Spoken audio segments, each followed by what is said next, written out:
കഥ ഭർത്താവ് ഭാഗം 30.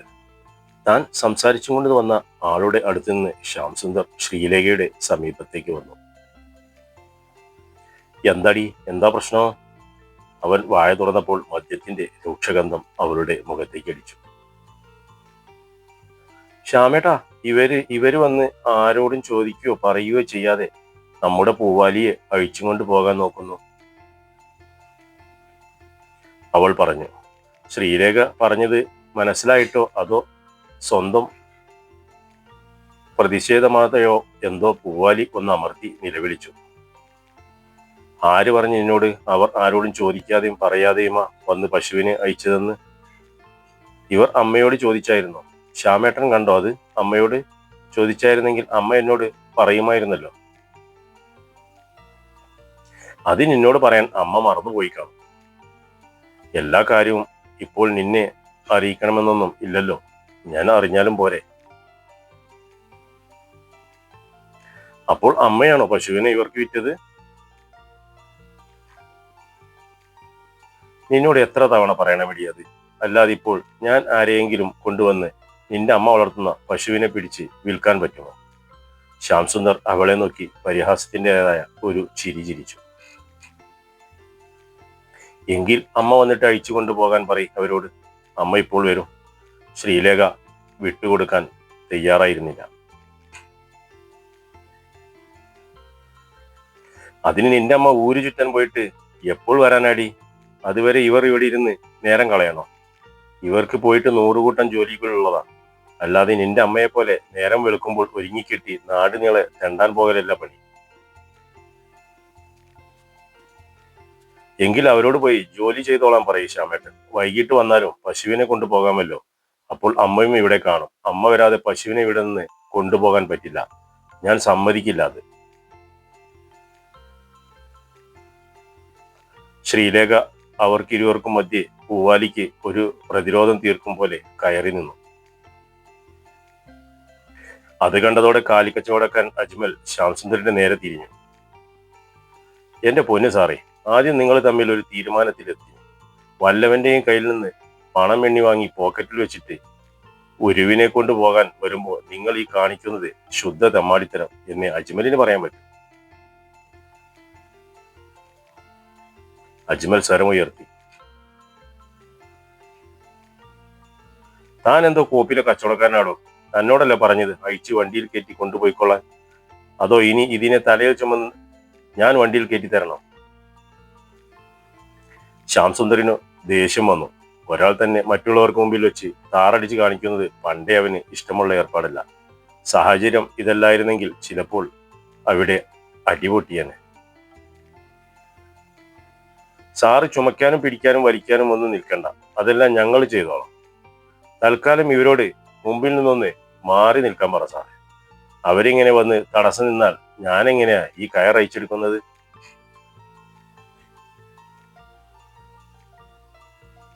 അഴിച്ചെടുക്കാൻ പറ്റുന്നെങ്കിൽ അറുത്തുമാറ്റാൻ തന്നോട് മലയാളത്തിലല്ലടോ പറഞ്ഞത്. അതിനെന്താ തനിക്കിത്ര മടി? എന്തിനും ഏതിനും ഇവരൊന്നും മുമ്പിൽ നിന്ന് മാറി നിൽക്കണ്ട സാറേ. കയർ അയച്ചെടുക്കാൻ നോക്കുമ്പോൾ കയ്യിൽ കയറി പിടിക്കാൻ തന്നാൽ ഞാൻ പിന്നെ എന്ത് ചെയ്യാനാ? അവളിനി അഹങ്കാരം കാണിച്ച് കയറിൽ കയറി പിടിച്ച് തടസ്സം നിന്ന ആ കൈ ചവിട്ടി ഒടിച്ചു വിട്ടേരെ.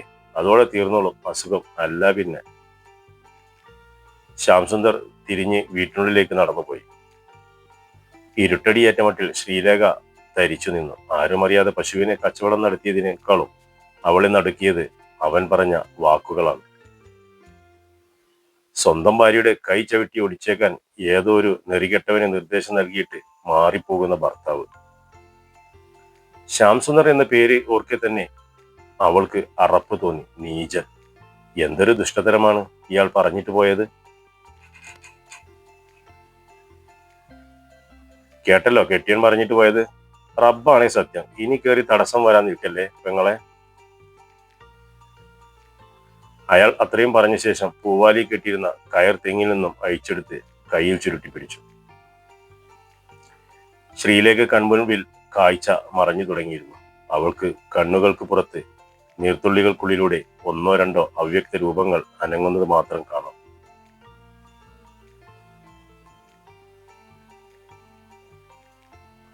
പൂവാലിക്ക് എന്തൊക്കെയോ മനസ്സിലായി കഴിഞ്ഞു.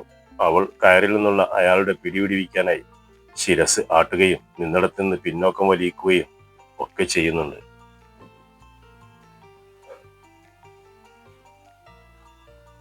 ഇടയ്ക്കവൾ അരികിൽ നിൽക്കുന്ന ശ്രീലേഖയും ഒന്ന് പാളി നോക്കി. ഇയാൾ എന്തിനാണ് തന്റെ കയറിൽ പിടിച്ച് വലിക്കുന്നതെന്നാവാം ആ നോട്ടത്തിന്റെ അർത്ഥം. മുന്നിൽ നിന്ന് പിടിച്ചു വലിച്ചിട്ട് പൂവാലി ഒരടി ചലിക്കുന്നില്ലെന്ന് കണ്ടപ്പോൾ അജ്മൽ പിന്നിൽ വന്നിന്ന് ഉച്ചത്തിൽ ശബ്ദമുണ്ടാക്കി.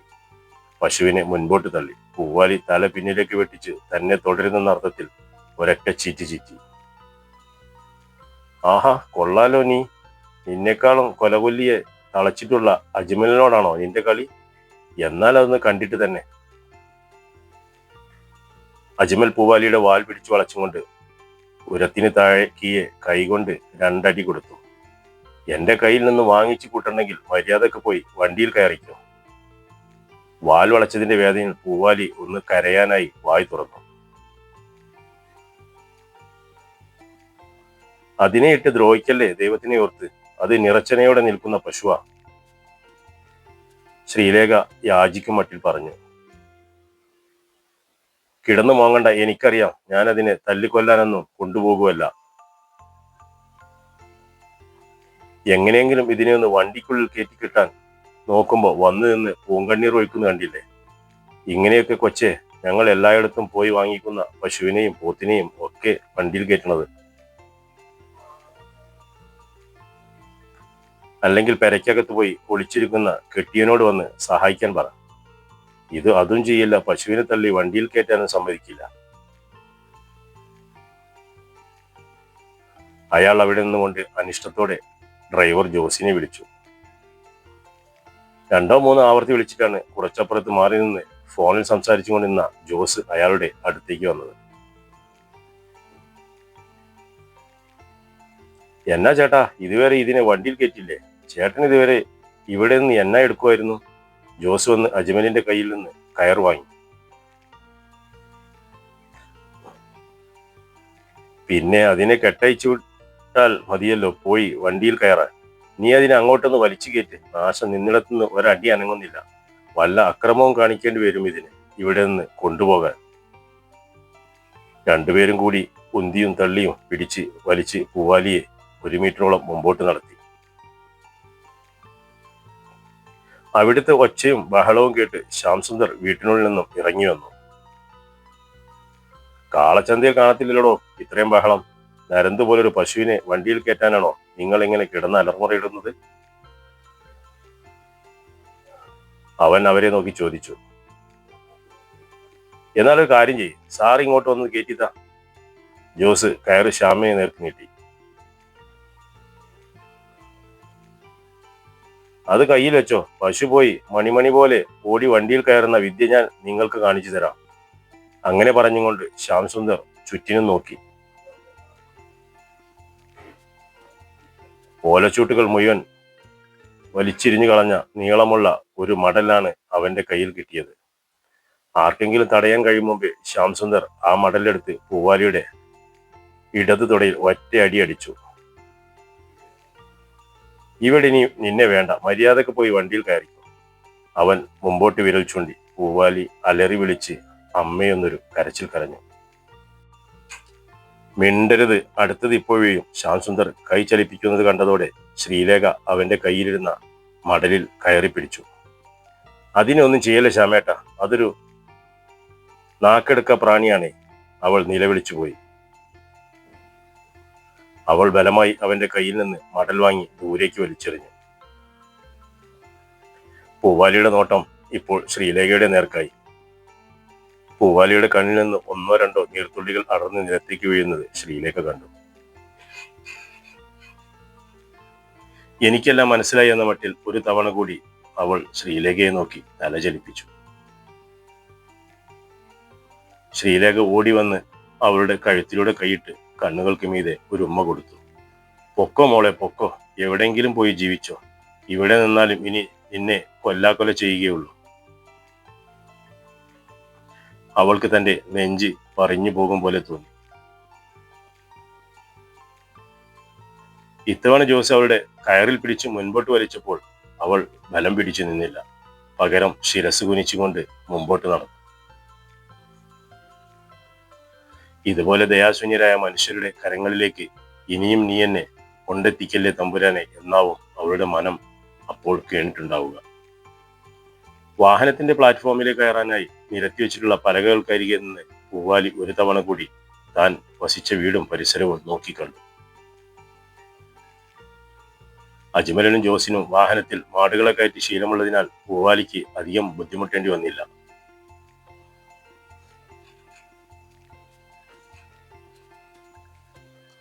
ഡോർ അടയുന്ന ശബ്ദം കേട്ടെങ്കിലും ശ്രീലേഖ അവിടേക്ക് നോക്കിയതില്ല. എങ്കിലും വാഹനം സ്റ്റാർട്ടാകും മുമ്പേ അമ്മയെന്നൊരു നിലവിളിയൊച്ച അവളുടെ കാതിൽ വീണിരുന്നു.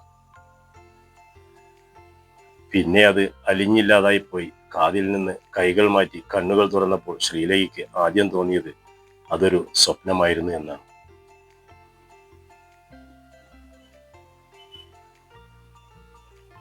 എന്നാൽ പൂവാലി വാക്കി വെച്ചുപോയ കാടിവെള്ളവും വൈക്കോലും പുല്ലും ഒക്കെ കണ്ടതോടെ അവളുടെ നെഞ്ചടിപ്പ് താളം തെറ്റി. ഇനി പൂവാലി ഈ വീട്ടിൽ പരിസരത്തെങ്ങും ഇല്ലെന്നോർക്കെ അവളുടെ നെഞ്ചിൽ നിന്ന് മുകളിലേക്ക് ഒരു തീകോളം ഇഴഞ്ഞു കയറി വന്ന് ശ്വാസം മുട്ടിക്കും പോലെ തോന്നി. പെട്ടെന്നെന്തോ ഓർത്തമട്ടിൽ അവൾ വീട്ടിനുള്ളിലേക്ക് ഓടിച്ചെന്നു. ശ്യാം സുന്ദർ പുറത്തേക്ക് പോകാനുള്ള ഒരുക്കത്തിലായിരുന്നു. ശ്രീലേഖ ചെന്ന് മേശപ്പുറത്തും മേശക്കുള്ളിലുമൊക്കെ നോക്കിയിട്ട് ശ്യാമിനെ നോക്കി ചോദിച്ചു, ആ പൈസ എവിടെ ശ്യാമേട്ടാ? പൈസയോ? ഏത് പൈസ? അവൻ തോളിന് മുകളിലൂടെ അവളെ ചിരിച്ച് നോക്കി. പൂവാലി വിറ്റ പൈസ അതെവിടെയെന്നാ ഞാൻ ചോദിച്ചത്. അതോ, അതെന്റെ കയ്യിലുണ്ട്. നിനക്കെന്തിനാ പൈസ? നിന്റെ ആവശ്യങ്ങൾക്കുള്ള പൈസ ഞാൻ തരുന്നില്ലേ? അത് അമ്മയുടെ പൈസ അല്ലേ ശ്യാമേട്ട? അത് ശ്യാമേട്ടൻ അമ്മയെ ഏൽപ്പിക്കണം. ഇത് നിന്റെ അമ്മയെ ഏൽപ്പിക്കാനായിരുന്നെങ്കിൽ എനിക്ക് ആ പശുവിനെ വിൽക്കേണ്ട ആവശ്യമില്ലായിരുന്നല്ലോ. എനിക്ക് കാശിന് അല്പം ആവശ്യം വന്നു, അതുകൊണ്ടാണ് ഞാൻ അതിനെ വിറ്റത്. ശ്യാമേട്ടന് കാശിന് ആവശ്യമുണ്ടായി എടുക്കാൻ ശ്യാമേട്ടന്റെ കയ്യിൽ കാശില്ലേ? അതിനല്ലേ ശ്യാമേട്ടൻ ജോലി ചെയ്യുന്നത്? അല്ലെങ്കിൽ മറ്റു വഴി എന്തെങ്കിലും നോക്കണമായിരുന്നു. ഇത് വർഷങ്ങളായി അമ്മ കൊണ്ട വെയിലിന്റെയും വിയർപ്പിന്റെയും ഫലമാ ശ്യാമേട്ട. അത്യാവശ്യത്തിനായാലും ശ്യാമേട്ടൻ അതുകൊണ്ട് പോകാൻ പാടില്ല. ഞാൻ സമ്മതിക്കില്ല. അല്ലെങ്കിൽ അമ്മ വരട്ടെ, അമ്മയോട് പറഞ്ഞിട്ട് അമ്മ സമ്മതിച്ചാൽ ശ്യാമേട്ടൻ ആ പൈസ കൊണ്ട് പൊയ്ക്കോ.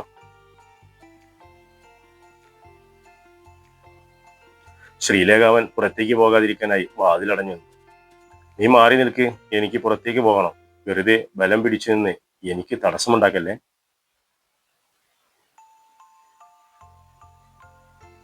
ഞാൻ മാറില്ല. ഒന്നെങ്കിൽ ശ്യാമേട്ടൻ ആ പൈസ അവിടെ വെച്ചിട്ട് പോകണം, അല്ലെങ്കിൽ ശ്യാമേട്ടൻ അമ്മ വരും വരെ ഇവിടെ നിൽക്കണം. അവൾ തീരുമാനിച്ചുറപ്പിച്ച മട്ടിൽ പറഞ്ഞു. എന്നോട് മാറാനല്ലടി പറഞ്ഞത്? ശ്യാം സുന്ദർ ശക്തിയിൽ കൈകൊണ്ട് അവളുടെ നെഞ്ചിൽ പിന്നോട്ട് തള്ളി. ശ്രീലേഖ പിന്നോട്ട് തെറിച്ചു തറയിലേക്ക് വീണു. അവളെ ഒന്ന് നോക്കിയിട്ട് അവൻ മുൻപോട്ട് പോകാൻ നേരം ശ്രീലേഖ അവന്റെ വലതുകാലിൽ കൈകൊണ്ട് ചിറ്റി പിടിച്ചു. ഭഗവാനെ ഓർത്ത പൈസ കൊണ്ട് പോകല്ലേ ശ്യാമേട്ട, നമുക്ക് അമ്മയുടെ ശാപം കിട്ടും. കൈയെടുക്കടി. ശ്യാം സുന്ദർ മുരണ്ടും കൊണ്ട് കാൽ കുടഞ്ഞെങ്കിലും അവൾ പിടിവിട്ടില്ല. അതോടെ ശ്യാം സുന്ദർ ഇടതുകാൽ കൊണ്ട് അവളുടെ കഴുത്തിന് ചവിട്ടി പിന്നിലേക്ക് തള്ളിവിട്ടു. തറയിലൂടെ നിറങ്ങിച്ചെന്ന് ശ്രീലേഖ നിന്നത് സരോജിനിയമ്മയുടെ കാൽച്ചുവട്ടിലേക്കാണ്. തുടരും കഥയുടെ അടുത്ത ഭാഗം.